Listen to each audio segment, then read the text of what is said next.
Or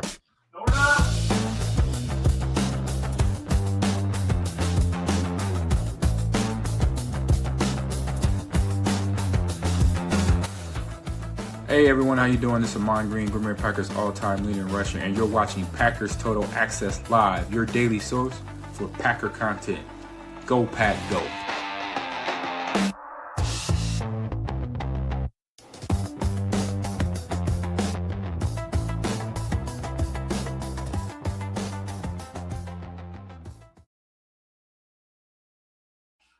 what's up, guys? Welcome into Packers Total Access. My name is Clayton. You can check us out on Packernet.com. Find me on Twitter at Packers_access. Joined alongside Tim in Green Bay. We got Emilio in Tennessee here to talk some Green Bay Packers on this glorious December the 30th. Hopefully everybody's staying warm out there. We've been getting chillers down here, real chilly in Tennessee. Woke up to some snow this morning. What? And I'm sure it's nothing like what Tim's had to deal with up there in the great city, the metropolis that is Green Bay, Wisconsin. But tonight, what we got on tap, guys, we're going to talk about the new rookie running back that was added to the Packers practice squad. And usually we don't like to spend a whole lot of time on players like this, but this is a fun one. Damian Martinez, we'll get into all the details, kind of give you a scouting report. He was a player we were pretty high on. Not only us, Greg Cosell was, Dane Brugler was. For whatever reason, he falls in the draft. We'll talk about all that and what he may mean for the Packers moving forward. We'll also give you a Micah Parsons ACL surgery update, as well as we'll tie in one of his former teammates, Trayvon Diggs. We got an update on that situation as he was released by the Dallas Cowboys. And I know many Packer fans are wanting to see Trayvon Diggs signed by the Packers and try to restore him back to that all-pro form. He was an all-pro cornerback 2 years ago, I believe it was. We'll kind of talk about the latest on that information and whether or not it deters you from wanting to sign him to the Green Bay Packers. Before we get into all that, if you would do that YouTube stuff, hit like, hit subscribe, click the bell icon so you're notified when we go live in the future. If you're new here, welcome. Thank you for making us a part of your evening. We're not experts. We're not insiders. We're not media members. We're fans just like you talking Packers on the daily. So if that's the type of content you're looking for, make sure you smash that like button and hit sub. So, gents, how we doing this evening, boys? We doing all right? Back up in this piece, man. Feels like forever.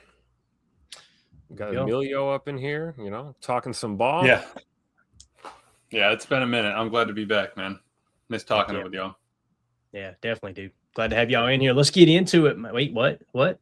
Packer Doug says, wait, what? We get Tim and Emilio? That's right, man. Come on now. The old two for tonight. The old 2 for 1. How about that? Let's get into it. Damian Martinez, look at this dog right here. Emilio, you've used him a time or 12 on College Football 24, right? What do you think about that? It was 25, but yeah, I'm glad we got talking about that. My man was running my ultimate team for about a month and a half when he had his card out. So yeah, he's not bad, man. He's really not bad. Here's the guy. So if you guys are wondering who this is, it's a former Oregon State / Miami Hurricane running back, Damian Martinez. And we got really familiar with him, throughout the draft process. If you guys are a member of our Patreon group, you've probably seen us write about several players, and we've probably heard us talk about Damian Martinez from time to time. That's kind of our draft hub is our Patreon page, and it's where you can find this stuff right here, patreon.com/PackerFan Total Access. So I just combed through and grabbed some information on him. And Josh, we see your super chat, buddy. We will hit that as soon as we wrap up this little conversation here. Appreciate the support. Any super chats you guys fire in there, we'll do those as soon as we get done talking about this. So make sure you get those in for us. So Packers add rookie running back to the practice squad. All right. Easton Butler was the one who tweeted the information out that I seen update. Well, first of all, he had tweeted out 2 hours prior to this tweet. The Packers worked out running back Damian Martinez today per a source. You see him in the Seahawks uniform. He was drafted in the 7th round by the Seattle Seahawks, if I remember correctly. Then Easton Butler quote tweeted that, put an update the Packers signed running back Damian Martinez to the practice squad per a source. So if you're wondering who is Damian Martinez, all right, these are the 2024 Miami Hurricane top offensive players. Number 1, Cam Ward. He went first overall in the draft, right? 92.9 PFF grade. Damian Martinez came in a close second place with a 91.2 offensive PFF grade. His running grade, 94.4. So this dude was an absolute dog at Miami. When you look at his entire college career, obviously these are the grades from the 2024 season, pretty consistent: 67, 79, 56, 69, 65, 70, 85, 83, 80, 75, 65, 80, and then finished strong there in the bowl game against Iowa State, 91.8, giving him a 91.2 season grade. And when you look at his career, he did it at Oregon State and he did it at Miami, gents. I mean, that's what you're looking for. 85.9 in 2022. 83.1 in 2023. Then he goes to Miami and boom, 91.2. His run grade right on the cusp of being in the 90s all 3 years. Has just fallen a little bit shy there in 2023 at 88.1. All 3 grades were elite PFF grades. However, here's one quick play. We're going to be very quick with this. You want to know what kind of running style you got here with our boy? This is what you got. Just straight bang, run through a MFer's face, right? Mm-hmm. And then carry a couple of defenders into the end zone while you're at it. You know what I'm saying? That's the type of player you've got in Damian Martinez. We'll just stop right there for a second and get your all's take on the PFF grades. We'll get into the RAS and some of the other draft stuff here in just a second, but I'm going to grab a drink of water. Tell me what y'all think about the signing so far. I mean, PFF, it pretty much checks out, don't it, Tim? Yeah, I would agree. And, why not call a guy up, right? Why not sign him? We got a preseason game coming up on Sunday. Last regular season game of the year. Marshawn Lloyd's been up and down all year. We've been holding out hope that maybe he'd be back. So I guess the writing's on the wall, right? Next man up. I think Mr. Martinez, the numbers don't lie. The tape doesn't lie. It makes sense to cover your bases here as we close out the season and, sign him onto the practice squad and see where we go from there. I would anticipate we might even get a glimpse of him, maybe minimally. As banged up as we have been, it's a good insurance policy. I think you can do a lot worse than signing him right now. Yeah, it seems more of like a load carry kind of back. Not as great in the passing game, not terrible, but not super great checking the grades. And he did have a couple of catches, pass blocking not perfect. So you're really just looking to feed him 15 carries, churn him out.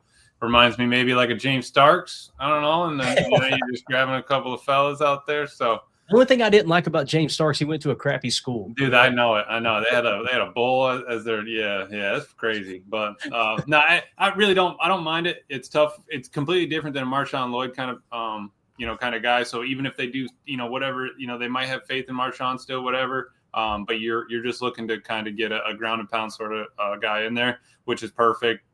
How often? How much are you going to spin it this week with Tune out there? If Malik's not playing, turn around, hand it off, and it's like you got to go through. Do you want to get Emmanuel banged up? If Emmanuel's got a place and ready to go next week, so I like it. Yeah, and I didn't even look at it like that. Like he might potentially be activated for this game. Just to you get 2 of them, right, from the practice squad. You can pull up 2. Yeah. I think that's a great point. And if anybody's wondering why I threw shade at the University of Buffalo, it's because that's Emilio's alma mater. That's the only reason. Right. No hate towards. There's somebody right now filing a complaint to YouTube. At least I graduated, right? I'll take that. Hey, did better than me, man. I barely made it out of high school, man. So Emilio said on graduation day, right? He was like, "I'm not gonna lie, I was faded. I ain't gonna lie, I was faded." Like, good act like he went there to study. My so anyway. RAS 819, not bad. You've seen 2 or 3 different RASs. They range from like the 819 to the 850, type of range there. But height, he was 5'11", officially 5'11", 217 pounds. That both scored a 7.8 and a 7.4. His composite explosion grade measured out good. Vertical jump, 35 inches, scoring a 6.7. And in the broad jump at 10.04, scoring an 8.90. So good composite grade, good explosion grade. And then speed grade was good as well. 4.5, 140. For a guy that size that runs with good pad level, that's a pretty good 40-yard dash. Now, the 20-yard split, 2.63, that's a 7.37 score. A 10-yard split at 1.58, scoring a 7.24 in the RAS. So what does that tell you? He's got more top-end speed probably than he does quick burst, which is kind of surprising. It's kind of backwards there, right? You would think a guy of his size would have maybe a little bit of quick twitch, but no top end speed. It's kind of the opposite when it comes to that. Composite agility grade is poor. So if you're trying to find a weak spot in his game, it's definitely the shuttle at 4.49. which scored a 2.35, and then the 3-cone at a 7.16, scoring a 5.19. Emilio, really, if it wasn't for the agility grade, he could have probably cracked into the 9s here potentially. Right. But that shuttle's what got him, and it kind of goes hand in hand with what we're talking about here too. He's not as quick off the line. He's probably got a little more top end speed than you would expect, and that's just a little odd, you know. Yeah, and to Deadfish's point, agility is poor, thus a north-south runner. That's exactly it. I mean, yeah, you see a lot of yellow on that board, but the biggest issue is just the fact that, you know, that shuttle's kind of bringing down that top grade. But he wants to run through somebody rather than around them. I don't hate that. You know, that's my kind of guy right there. Absolutely. Kind of cut from the same cloth of Josh Jacobs, right, Tim? Yeah, absolutely, right. Get that jump cut if you can. If not, run right through an MFR's face, like we say, right? There you go. So on our PTA big board, the reason it grabbed my attention is I remember us talking about him throughout the draft process, and he kind of turned some heads here. So again, anytime you score over an 8 in RAS, it's kind of in Goody's ballpark, right? It seems like most of his draft picks are over an 8 in RAS score.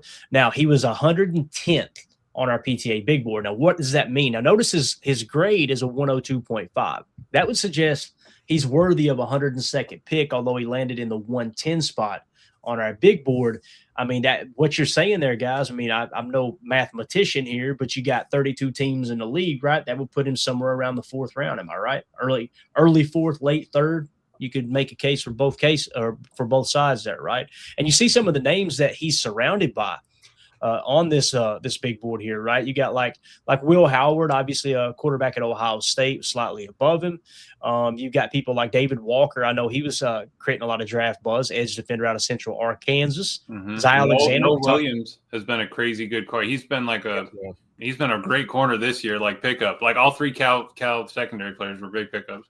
Absolutely. Kyle Williams, wide receiver out of Washington State. I want to say he's had a solid year as well. We talked about Kobe Bryant leading up to the draft a lot. Mm-hmm. You got people, look at there, Anthony Belton, offensive tackle. So, you know, let's say Goody's board looked like this and it didn't, right? And you could see we had Anthony Belton significantly lower than Goody drafted him. You know, he drafted him in the 2nd round. We had him more into the 3rd to 4th round range. I want to tip our cap to ourselves there. It does seem like Goody probably reached a little bit based off what we've seen, albeit just a rookie year. Got Dylan Gabriel, who got a few starts there in Cleveland.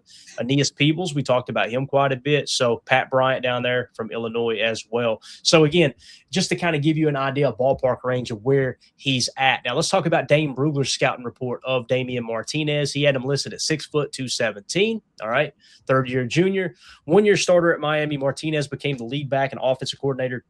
Shannon Dawson's RPO-based version of the air raid with gap/duo principles. Do we run RPOs, guys? Just a little bit. A little bit. Do we run duo, guys? Yes, a little bit. Do, right? Time to time, right? Looks like a scheme fit, right? He led Oregon State in rushing his first 2 seasons before transferring to Miami in 24. With the Hurricanes, he again surpassed 1,000 rushing yards and led the team in rushing while averaging 6.3 yards per carry. Martinez uses his patience, physicality, and balance to pick through contact. A sizable chunk, 71% of his 2024 yardage came after contact. That's exactly what Emilio was talking about. Though he often finds the right lane, he is more of a one-speed guy. That sounds familiar, right? He doesn't really change speed much, just kind of one cut and crank that thing up, and gives pursuit a chance to close on him. Overall, Martinez doesn't have the burst or wiggle to consistently make defenders miss, but he can power through / over them and prides himself on the finishing ability to churn out positive yards. He can be a, quote, dirty work runner on an NFL depth chart. Exactly what we talked about. And again, the grade is perfect for what we need. We have an offensive line that can't block, and we got a guy that is 70% of his yards come after contact. Perfect. Throw him back there and give him a shot. I mean, definitely.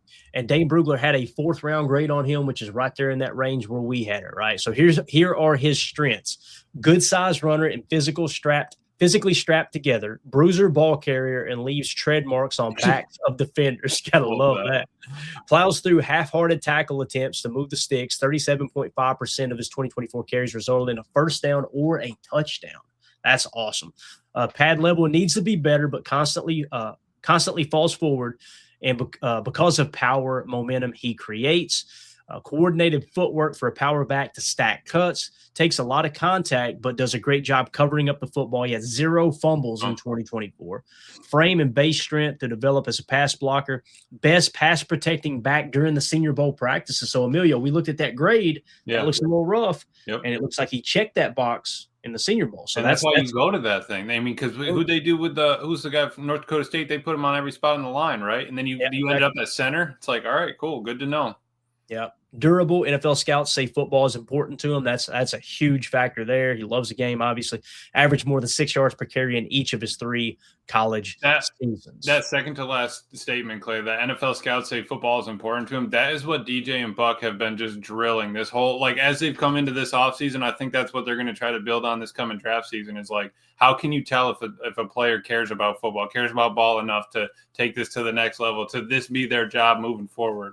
Right. It's so difficult, right? Like, how do you – because these guys, if they don't love the game, they're not going to tell you, I really don't care about the game. Right. So you got to really do your due diligence. And how you can't put a number on – I mean, maybe you can try. You can't put, a letter, a number, something like that, but it's brutal. I was looking at the board real quick, our vertical board. We had him in the category with Bashal Tootin. We'll do a little Tootin. Damian Martinez, DJ Giddens, and Devin Neal, right? That's just behind RJ Harvey. Who's RJ Harvey being used by? Sean Payton, right? Different back and everything, but it's not like he's completely out of, any sort of category that couldn't get him some runs now. Yeah, absolutely. So, again, it's interesting. The big thing that stood out to me, too, is you heard Dane Brugler put a 4th-round grade on him, right? We talked about the RAS. It kind of checked the boxes there for Goody. But you remember Greg Cosell, we use him as our lead scout, right? Look at the bonus from Greg Cosell, Tim.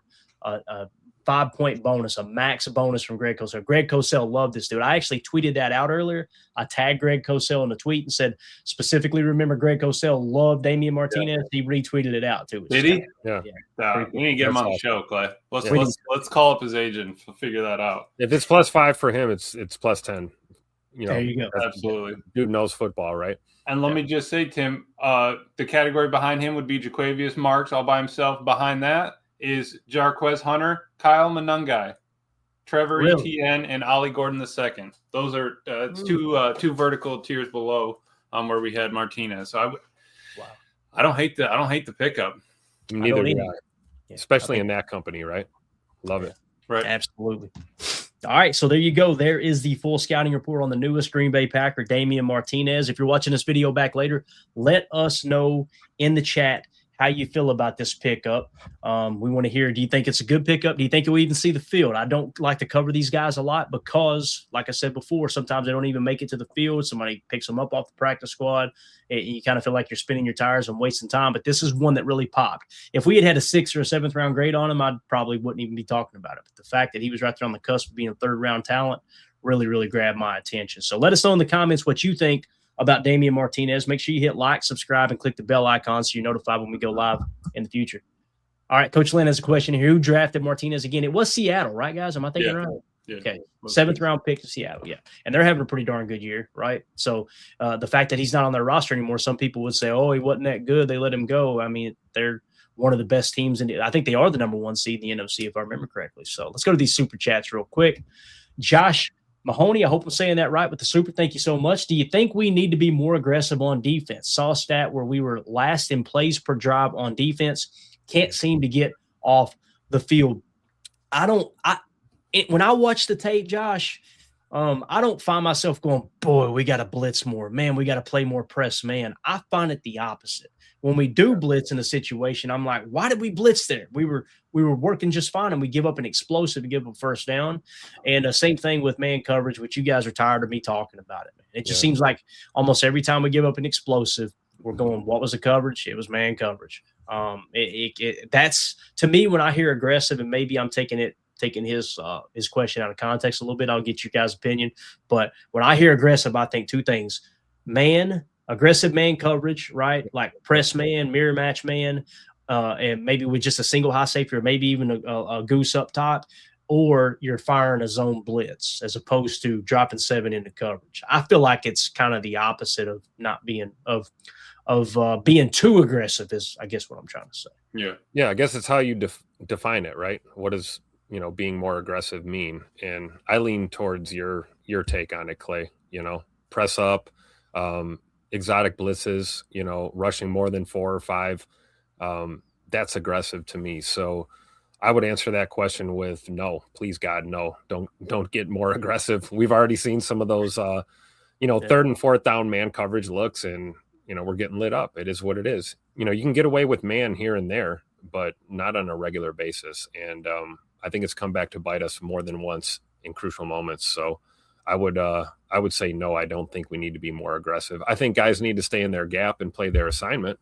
That's the opposite. That would help. Yeah, that would help. That's literally, if you were to describe, don't freelance at all. Just play your assignment. I imagine we would consider that being conservative as opposed to aggressive, right? So, yep. What do you think, Emilio? I'm not a big aggressive guy on defense. I feel like it got to be a time and a place for it. I'm more of a keep everything in front of you and make the tackle kind of guy, which, I mean, we saw beginning of the season. We saw the helmets flying to the ball. We saw all of that. So we need to get that back. Whatever we need to do, we need to get it back. Definitely. Jason Y with the super chat. Appreciate you, buddy. Says, is it just me, or is Green Bay year after year more injury prone than most teams? I don't know. I'm not a doctor. What I notice is I've tried to focus on more just NFL globally. You guys know I'll watch the Patriots off to the side from the Packers because I like the way their organization has been structured over the years. They've had a ton of success. Success leaves clues, right? Find somebody who's successful in what you want to do and duplicate what they've done. You can have that same success type mentality. That's business 101. It's just most people's ego gets in the way to prevent them from doing that. But when I look at across the league, I think it's just our favorite team, and we're really keyed in on it. With that being said, I don't agree with the year after year. This year was different. This year was like, holy cow. I think we've probably felt like that in the past, and now I know I'm looking back like last year and going, boys, we were really healthy last year compared to this year. My gosh, it just seems like you got so many starters that have gotten hurt, not just banged up. I mean, that's bad enough, right? It's just the guys that are out for the year is just wild to me. So I think this year more than most years, but in terms of year after year, I would disagree with that part, Jason, if that makes sense. I think that makes a lot of sense. I mean, I think Jason has a point though too, right? We haven't, skated the injury issues these past couple of years. This one being the worst. So it's just tough, man. And the type of injuries, right? Season ending, crucial, role players, key players on this team, both sides of the ball. I mean, that's a hell of a lot different than a guy turning an ankle and missing 2 or 3 weeks and coming back. I mean, these are season enders. This year might be the exception to that rule for sure. The torn pecs was the beginning of last year, right? Or was that the beginning of this year? Last year. No, that was last year. Yeah. So LaFleur tore a pec too, remember? Yeah. Matt was swinging him, man. We had the upper body issues. Now we're having lower body issues. And I mean, but those freak ones, ACLs and like those Achilles, I really don't know what else you can do. I mean, you're playing the game. It's something you sign up for, right? There's nothing you can do to stop those. It's kind of those soft tissue things like that. Do we need to stretch more? Do we need to, run more? Whatever it is. I mean, that was half the practice, right? When we were playing was sprints and freaking conditioning. Now I'm sure they're already in shape, but you never know. Jason, thank you for the super chat, buddy. We appreciate you so much. So, and brutal injuries don't care what kind of shape you're in, right? Right. I mean, Micah Parsons was at the top of his game. Probably the healthiest and best playing shape he's been in. And, we saw how his season ended, right? So it's not always exclusively a conditioning thing, That's true, Tim, because when I tore mine, let me tell you, I was you were in peak physical condition, right? Yeah, I wasn't in, perfect condition at that point. So, Well, that was the opposite for me. When I pulled my butt cheek, I was pretty out of shape. I ain't gonna lie. That's the way that goes. But with that being said, went to the doctor today, weighed in, put on a pound over the holidays. And 1 pound, and he was like, "Good job, dude. You only put on a pound during the holiday, during Thanksgiving and Christmas." Come on now, nice. Now, don't get me wrong. There's a couple of times I got hangry watching everybody else grow up, and I'm just like, man, I want another plate so bad. But Anyway, we got a bunch of people just jumped in here. If y'all would do us a big favor, smash that like button. When you guys spin those laces there, it helps the channel more than you know. It just blasts out to a bunch of other people on YouTube. Hey, there's a lot of people watching this channel right now. So we would greatly appreciate y'all smashing that like button. All right, let's switch gears now and jump into the next topic here. And this is going to be kind of a twofer here, okay? Micah Parsons, we got an update. Obviously, he posted a picture the other day of him going into surgery. And today he tweeted out, I think it was today, or was it? Yeah, it was actually yesterday, right? It was actually right before midnight last night, my time. He just tweeted out real simple. Today went amazing. LFG, all caps, exclamation point, exclamation point. Micah Parsons is fired up. So the ACL has been repaired. And I got to be honest with you, man, if there's anything good that came out of this situation for us Packer fans, for me, it was seeing that meme, that video go across social media over and over and over of that guy hobbling underneath his Christmas tree with one leg, right? And he had a package wrapped up, and he said, I'm giving my ACL to Micah Parsons for Christmas. He went back out of the room. I was just like, thank you for making this a little bit lighthearted. But this is awesome news that obviously the surgery went great. And then, of course, Rob Demoski tweeted this little update out, just a couple of details. I know I'm going to butcher the name. You guys help me out in the chat if you'd like. Rob Demoski tweeted out, Micah Parsons' ACL surgery was performed by Dr. Neil Alatraki. Is that how you would say it? Alatrashi? In Los Angeles, according to a source. So we had it done out in LA, and everything sounds like it went good there. How are we feeling about Micah Parsons, boys? Everything has gone smooth sailing. Now, if the rehab goes smooth, I ain't betting against him. I think we'll see him week 1 next year, man. Oh, I'm right there with you, man. Like, we've seen this before. We saw Scoot get back ahead of schedule. We've seen Rashawn get back ahead of schedule. There's no reason to doubt that Micah Parsons won't be ahead of conventional wisdom here with rehab and the grind. I'm with you, Clay. I think we see him week 1 for sure. Even if it's limited, I think he'll be back. I love it. I mean, hey, if you have a good surgery, you get the patella, everything's good, clean, the doctor walks out happy. That's all you can ask for, right? As long as, knock on wood, no complications, keep moving forward. Beginning of the journey. Yeah. And that clip, Clay, and then the other one of just his first sack against Jared Goff and how he was saying he's never heard, a crowd explode like that, but like in his life or anything. So, I mean, dude played in the big house, he played in Penn State. So, I mean, it's not like he hasn't had 100,000 people screaming. So that's special, man. I'm excited for next year. And like you think about, you get everybody back, everyone's, 1 year, healthier. Obviously it's not gonna be the same team, but, I'm excited. Yeah. He is a G. I think he's going to come back better than ever, man. I really do. I'm excited to see him back on the football field. And all the questions that we had about the character and the work ethic and this and that, that Dallas seemed to unveil as soon as they were done with him. All of a sudden, now everybody's talking about it. It's like, okay, how has he done? What was it? Just him and Reggie White are the only two players that have, 12 sacks and however many years they've been in the league. Like, how is he evidently out of shape, a bad teammate, and play with bad effort if he's getting that kind of results? And he's supposed to be a bad locker room guy. And then all of a sudden he gets to Green Bay and he's totally the opposite in all of those, So, yeah, it's just it's wild to think. Now, he does have a teammate that is now hitting the market, okay? And this is really interesting to me. We talked about it earlier today. I did on a show I did earlier with the Solo. Actually, let me hit this real quick. Bates, that was the doc that did AR-12, I believe. Sorry if that was mentioned, stepped away for a second. So I guess he's talking about the Elatrache. Okay. Yeah, got it. And someone said it's Elatrache or Elatrache. Would you say Ela? I don't like. I would say Elatrache. Man, I hope he ain't trash. Elatrache. There we go. Oh wow! I like how Tim lifted his chin as he said it. Tim knows Tim's proper. Put tank on it, man. Elatrache. Come on now. Exactly. So, with that being said, one of his favorite teammates was Trayvon Diggs with Dallas. Now, Trayvon Diggs is a very, very interesting player here.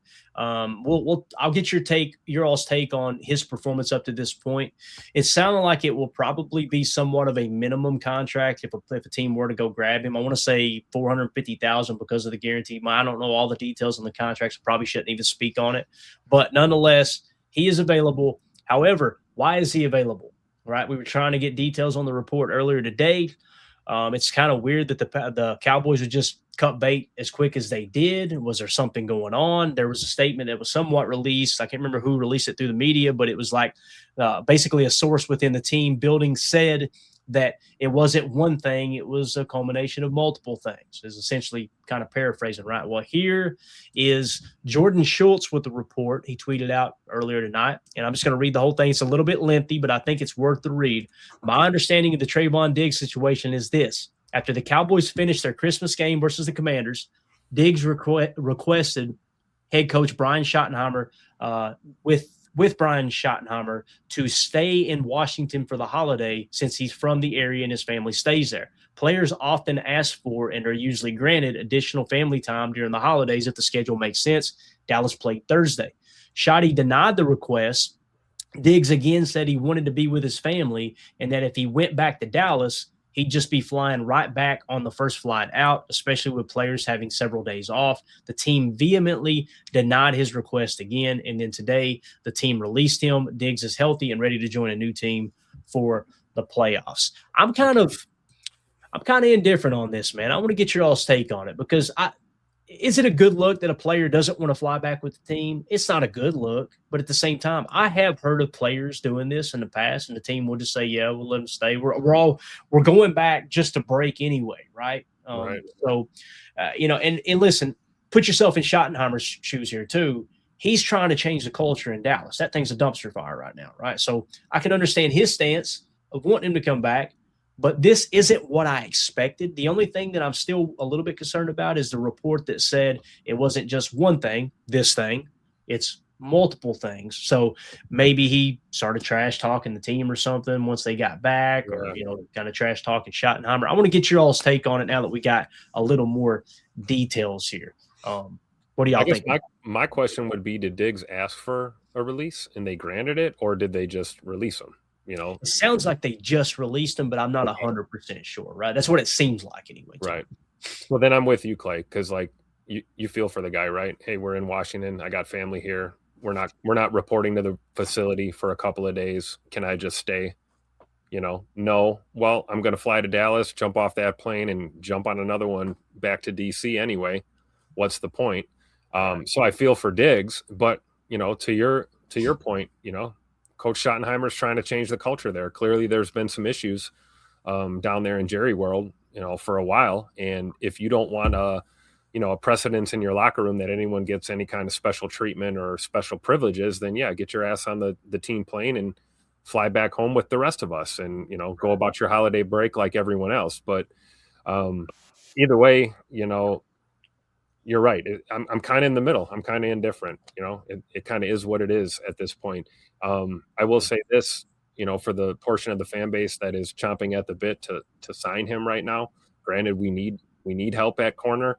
I would think that I could confidently say that Trayvon Diggs is a very good corner. He's not a great corner. He's not a field tilter.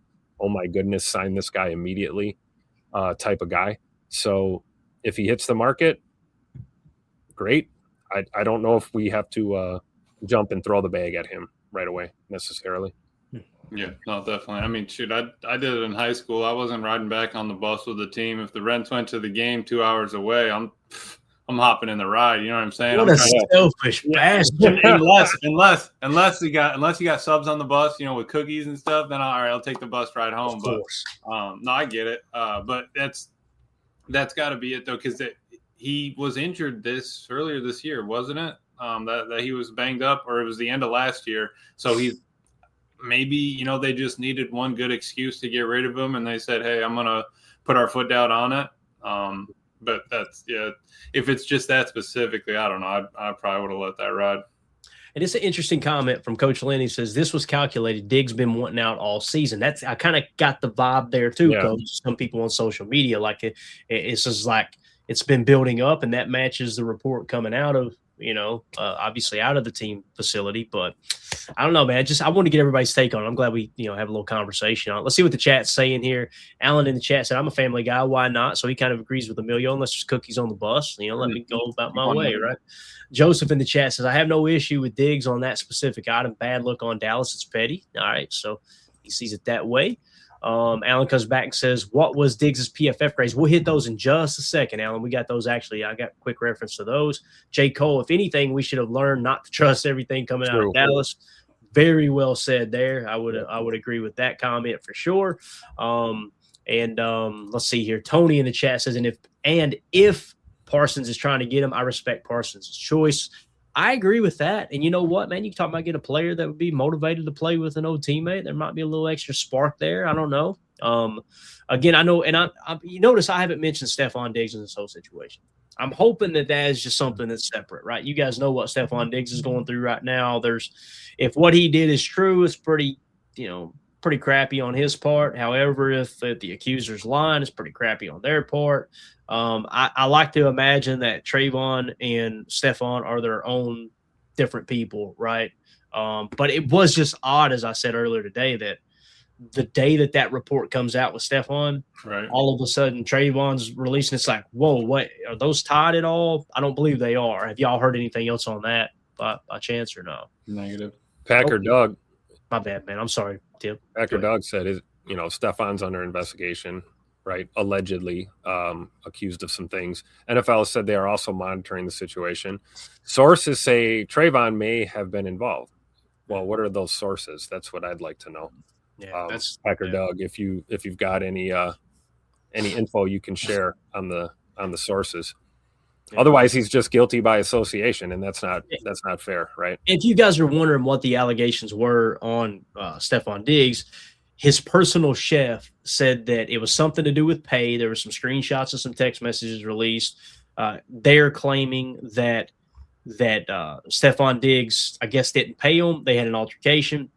Stephon Diggs grabbed her by the throat, I believe, if I understood correctly. I don't know if he put her – I think they said he used his elbow to put her in a chokehold or something like that.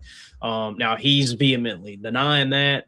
It's kind of that he said, she said, whole ordeal. And I really try to steer clear of that stuff because it's just – to me, people – they typically pick one side of the fence, right? They'll say, well, it's crappy that someone can falsely accuse someone and get away with it. They can just blatantly lie and get away with it. I agree with that. However – any man that's going to put his hands on a woman, that's just about the worst thing that I could ever imagine. I grew up in a house with 5 women, my mom, I was the youngest, I was the baby of the family, and I had 3 older sisters, and obviously my mom was there. And it's just, that's something that's kind of near and dear to me. I always felt like it was my job to protect them. So when I hear anything involving a man putting his hands on a woman, I immediately side with the man, or with the woman rather.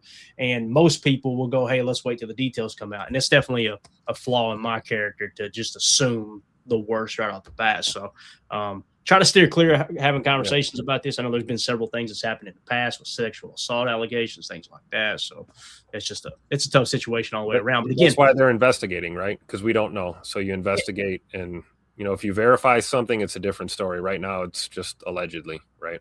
Right.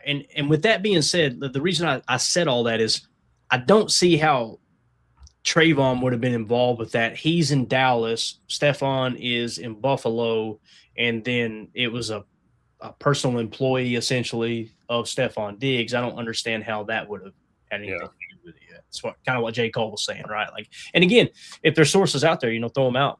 I'll read. I'll give anything a chance there. We want as many details as possible, but I don't have any reason to believe that's going on. But back to the whole, wanting to stay at home there in the DC area. Jason Wise says that's not a good reason to release him. There's got to be more to it. And again, some reports are kind of hinting at that as well, right? So it's kind of like Coach Len was saying, like he may have wanted to be out of Dallas since training camp, and this has just been a long, long time coming.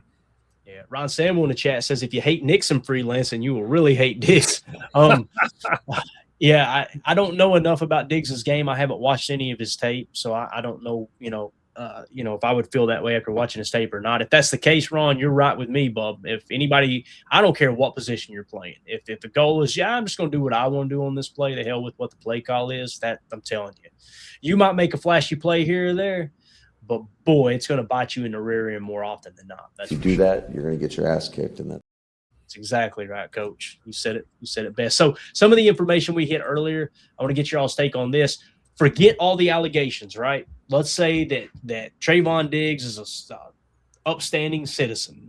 As a buddy I used to work with who was not a pillar of the community used to say, he's a pillar of the community. Let's say that's the case, right? I just put this tweet out earlier. Trayvon Diggs has been released by the Cowboys, blah, blah, blah. If Diggs was on the Packers roster, here is where he would rank this year, okay, just this year. Passer rating when targeted, 158.3. He would be dead last on the Packers in passer rating when targeted. PFF grade, he would be the 8th best defensive back, only ahead of Zane Anderson at a 56.1 PFF grade. Now, when you look at his career numbers here, PFF grade wise, starting in 2020, 62, 58, 67, 80, 56, 56. I hate to be negative, but one of those look like they don't belong. How do you guys feel about it? Let's go around the horn with that real quick. Yeah, it's not 2023 anymore, right? Great year if you're judging this by PFF, and then even looking at the the weekly grades this year of what he's played, there's some anomalies there as well. So, like I said, good or decent for sure, but not great. You're not going to overpay for good or decent, right? Yeah, I wouldn't, Tim. That's meaning what you're signing him here. Is he going to be around in the off season? How long is he going to be here? We just signing him for this extra, the rest of this season. I don't know. I'd almost probably just keep on moving.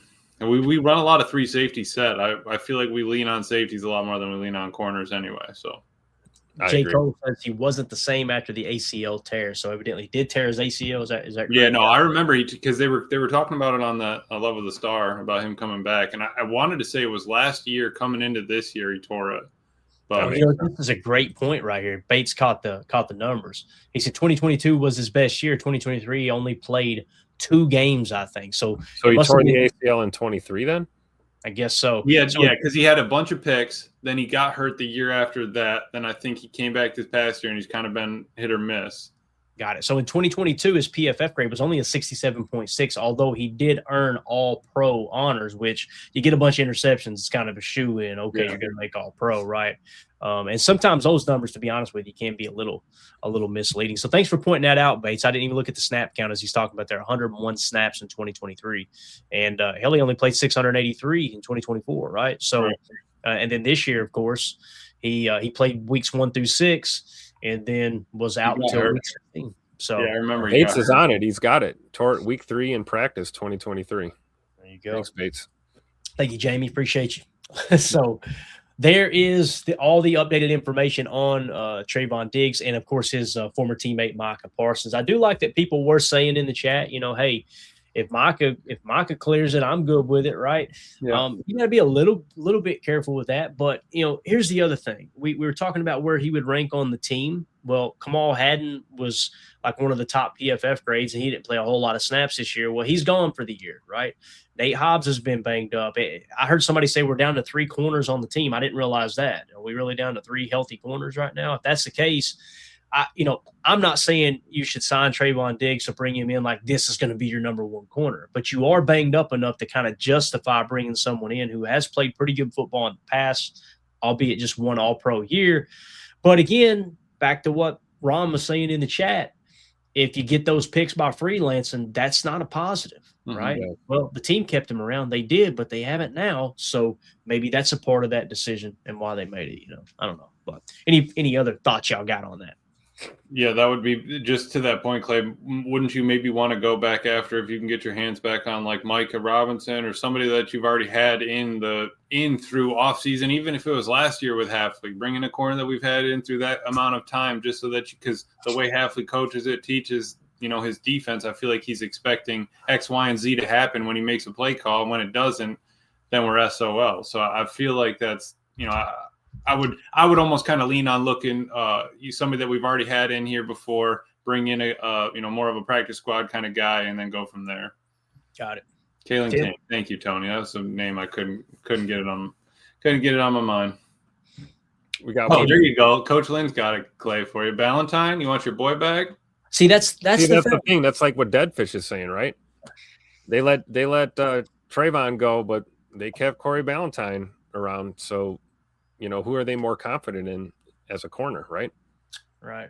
Yeah. And again, if it's a culture thing, you got to take a little bit of those decisions with a grain of salt, because it might just be hey, he's not in the future plans next year. Let's go ahead and cut bait now, and let's prove a point on the team. Nobody's bigger than the team. If that is an issue, I'm not saying it is, but if it is, right?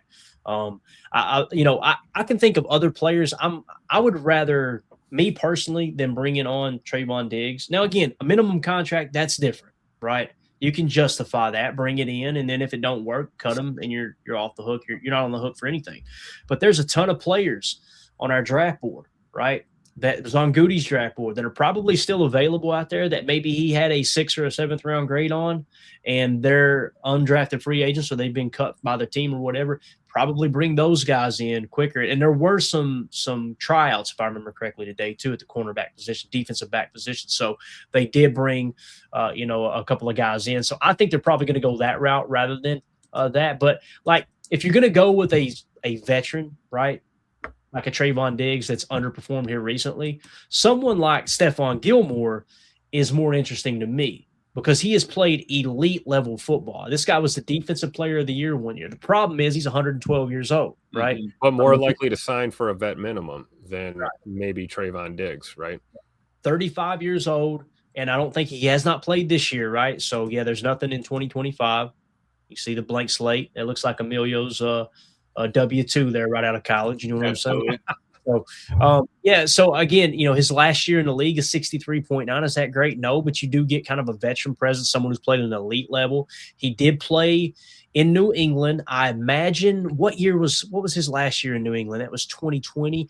I would just about guarantee you him and DeMarcus Covington cross paths at some point, because Covington had been there for quite a while. I don't know if it had been 5 years, but he'd definitely been there for the last 3 or 4. Again, somebody like that. It doesn't have to be Gilmore, but someone similar to that, I would be more interested in than a Trayvon Diggs. That's just me. So, yeah. I'd be more interested in seeing Bo Melton play corner at this point.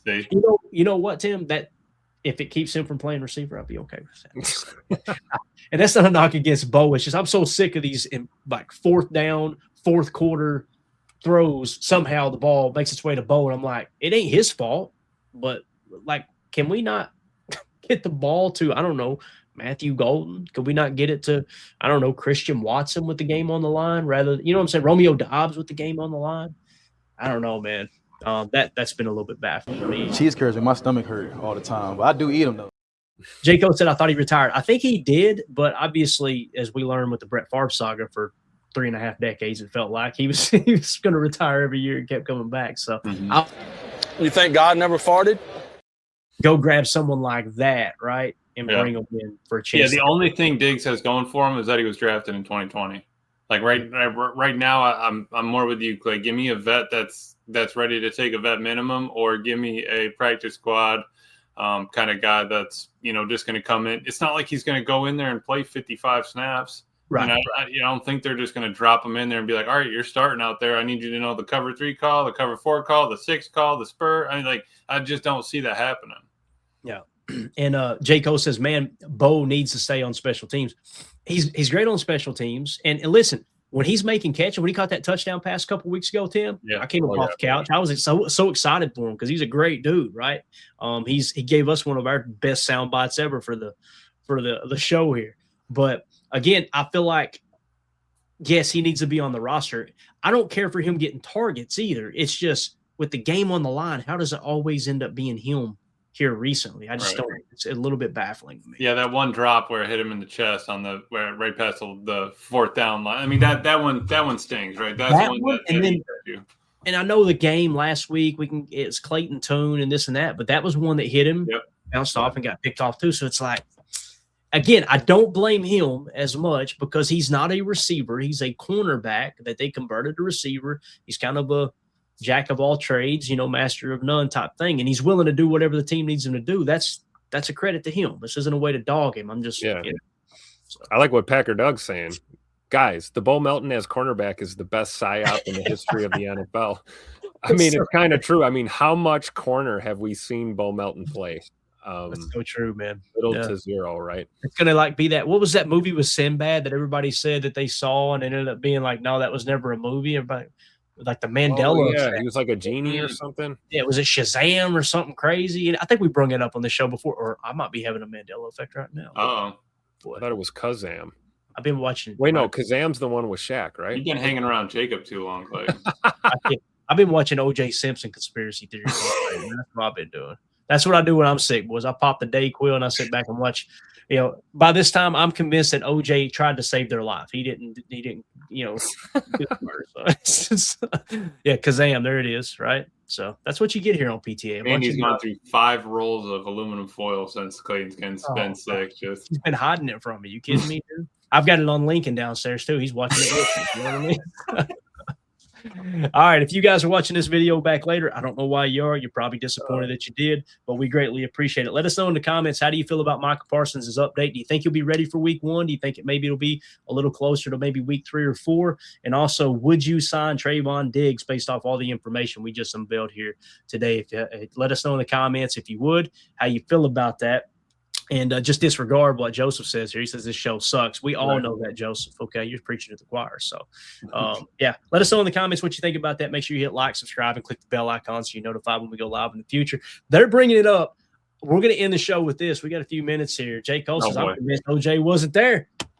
Boys, let's talk about OJ Simpson. There was a theory that his oldest son was there. There's motive.